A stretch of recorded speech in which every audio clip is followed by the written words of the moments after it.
आउनुहोस् न, त्यो सजिलो हुन्छ। तपाईँलाई कागज र कलम दिन्छौँ हामी, तपाईँले त्यो एरियाको नक्सा बनाउनु पर्ने हुन्छ क्या। स्याक्ट लाएर नक्सा बनाउने, त्यसपछि उहाँले बिउ वितरण गर्नुहुन्छ पालिकामा, अलिअलि कुराकानी गर्ने। ल छोटो म जोड्न चाहन्छु है त। दिनभरि पनि बसिसक्नु भयो, अब निन्द्रा पनि लागिसक्यो, धेरै ठाउँमा पुग्नु पनि छ है, टाढा छ। हामी अब यो बिउको सन्दर्भमा भन्नु पर्दाखेरि अब यो हाम्रो 5 पोखरीको यो सबभन्दा कुनापट्टिको भेग 3 नम्बर वडा वरिपरि सबै ठाउँमा डाँडाले घेरेको छ। त्यही भएर पनि यो ठाउँमा चाहिँ लगभग 3-4 वर्ष अगाडिदेखि नै हामीले आलुहरू, मकैहरूको, कोदोहरूको अहिलेसम्म चाहिँ हाम्रो खाइनमा मात्र युज भइरहेको हुनाले यो ठाउँमा उत्पादन हुनलाई चाहिँ अलिकति च्यालेन्ज छ। मौसमले गर्दाखेरि एक सिजन मात्र हुन्छ, जे पनि धेरै जस्तो एक सिजन हुने भएकोले चाहिँ योभन्दा अगाडि पनि आलुहरूको यो बिउ सम्बन्धी चाहिँ हामीले काम गर्नुपर्छ भनेर चाहिँ लागेको थियो योभन्दा 3-4 वर्ष अगाडिदेखि नै। अनि त्यही क्रममा चाहिँ एकचोटि आलु परीक्षण पनि गरेको। अब जानेर नजानेर आलु त्यति सफल हुन सकेन, अनि त्यही सिलसिलामा गर्ने क्रममा चाहिँ यहाँसम्म आइपुगेको हो।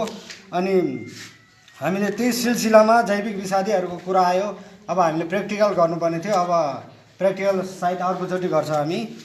जैविक विषादीहरूको धेरै आइसक्यो, रोग किरा त्यसैमा आउँछ। अनि आलुको बिउको पनि त्यस्तै भइहाल्यो। एकचोटि कोमगाउँमा परीक्षण गर्ने भनेको यहाँ माथि कोमगाउँमा नभएको हुनाले यता सिङ्गल माथि गर्न खोजेको हामीले, त्यहाँ पनि खासै गर्न सकेन। अनि यो अब अर्ग्यानिकको कुरा त धेरै गरिसक्नु भयो सरले।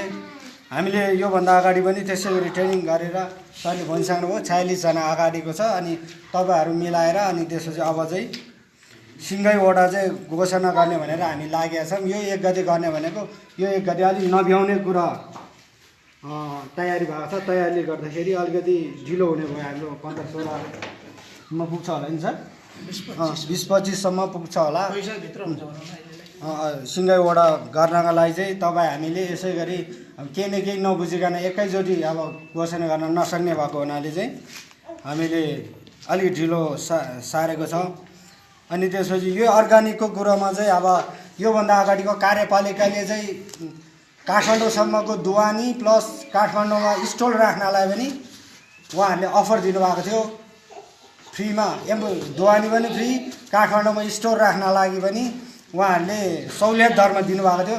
त्यतिखेर हामी यतिसम्म पनि तयार नभएको अवस्थामा भएको हुनाले त्यो कार्यक्रम गयो र अझै पनि हामीले त्यो कार्यक्रम चाहिँ राम्रो रहेछ चाहिँ हुनुपर्छ भनेर अझै पनि कुरा राखिरहेछ। सकेसम्म हुन्छ होला सायद त्यसै गरी। अनि यो अघि फोटोको कुराहरू आयो होइन, यो फोटोको कुराहरू कृषि एपहरू पनि धेरै प्रकारका छन् प्रकाश सर। त्यसो कृषि एपहरू पनि छ हाम्रो होइन। त्यो अघि जस्तै रोग किरादेखि सबै त्यसमा छ। हाम्रो पिजिएस ग्रुप बनेको योभन्दा अगाडिको ट्रेनिङ गरेको व्यवस्थापक समितिहरूले एउटा पिजिएस ग्रुप छ हाम्रो, फेसबुक मेसेन्जर ग्रुप छ। त्यसमा चाहिँ नयाँ कहाँबाट खेती गरेको सफल किसानहरूको अनि रोग किराहरूको मैले पनि धेरै त्यसमा चाहिँ अपलोड गरेको छ। त्यसमा हेर्नुभयो भने तपाईँले फोटो कुन चाहिँ किराको कुन चाहिँ रोगको सम्पूर्ण त्यसमा हेर्न सक्नुहुनेछ। त्यसमा तपाईँले जोड्नुपर्ने देखियो। अनि हाम्रो यो अब बिउहरूको यो चाहिँ सानो एउटा योजना भएको हुनाले खासै यसमा यो राइथानीको विषय पनि आएको भनेर देखाउनलाई सबै थाहा त छ, सबैले हामीले यो युज गरिरहेको हो राइथानी बिउहरू। तर हामीले त्यो कुरो शब्दमा पनि उच्चारण गर्नका लागि चाहिने भएको हुनाले यो देखाउनलाई मात्रै, सम्झाउनको लागि मात्र नाम मात्र अर्को भएको हुनाले देखाउन खोजेको हो यो सानो यो योजना मार्फत। अनि यो अब यो यस्तो योजनाहरू यो बिरुवाहरू त पहिल्यैदेखि बाँडेको छ, बिउहरू पनि धेरै बाँडेको छ। तर पहिला चाहिँ हामीले जानेर अब नजानेर हामीले यो राइथानी बिउ मात्र बाँड्नुपर्ने ठाउँ रहेछ। अबको योजनाहरूमा चाहिँ राइथानी बिउहरू मात्र आउला। पहिला चाहिँ धेरै जस्तो चाहिँ हाइब्रिड बिउहरू पनि वितरण गरेको चाहिँ डाटा छ हाम्रो पालिकाभरिमा पनि छ, हाम्रो वडामा पनि छ। अब चाहिँ अब राइथानी बिउमा प्राथमिकता दिने भएपछि हामी त्यसरी दिनेछौँ। र यो बिउहरू अब हामीलाई धेरै जस्तो यहीँ छ। 1-2 कुरो चाहिँ अब यो छ भनेर अब कसैले चाहेको खण्डमा आवश्यक भएको खण्डमा चाहिँ हामी यो बिउहरू तपाईँहरूले अलिअलि दिन्छौँ। यसपालि थोरै मात्र छ, थोरै दिन्छौँ। अनि त्यसको डाटा राख्छ हामी डाटा राखेर तपाईँहरूले उत्पादन गरेर तपाईँहरू इच्छुक लागेर अनि त्यसपछि त्यो उत्पादन गरेर ल्याउनु भयो भने त्यसको पनि गुणस्तर निर्धारण चाहिँ हुँदो रहेछ फेरि होइन। अनि बाहिर अस्ति नै ब्याङ्कको यो कृषि यो बिउ ब्याङ्कहरूको पनि कुरा आउँदो रहेछ। त्यो बिउ ब्याङ्कमा चाहिँ हामीले कुरो गरेका छौँ, उहाँहरूले तपाईँहरूले उत्पादन गर्नुहुन्छ भने हामी कन्ट्याक्ट गरेर भए पनि बेचिदिन्छौँ, उहाँहरूको लोगो राखेर भए पनि बेचिदिन्छौँ। तपाईँहरूको लोगो छैन भन्ने कुरो छ, तर हाम्रो यो पिजिएसको लोगो हुन्छ हामीसँग त।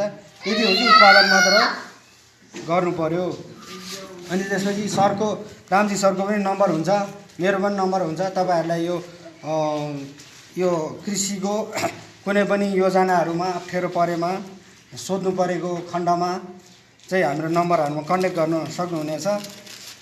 समय हाम्रो थोरै छ, हामी अब यो 3 दिनको हजुर 1 दिनको हजुर चाहिँ गर्छौँ। म यहाँ नाम भन्छु अनि तपाईँहरूले 1 दिन भयो कि 2 दिन भयो त्यो चाहिँ दुक्साले टिप्नु, यताबाट टिप्नु त आउनुहोस् त।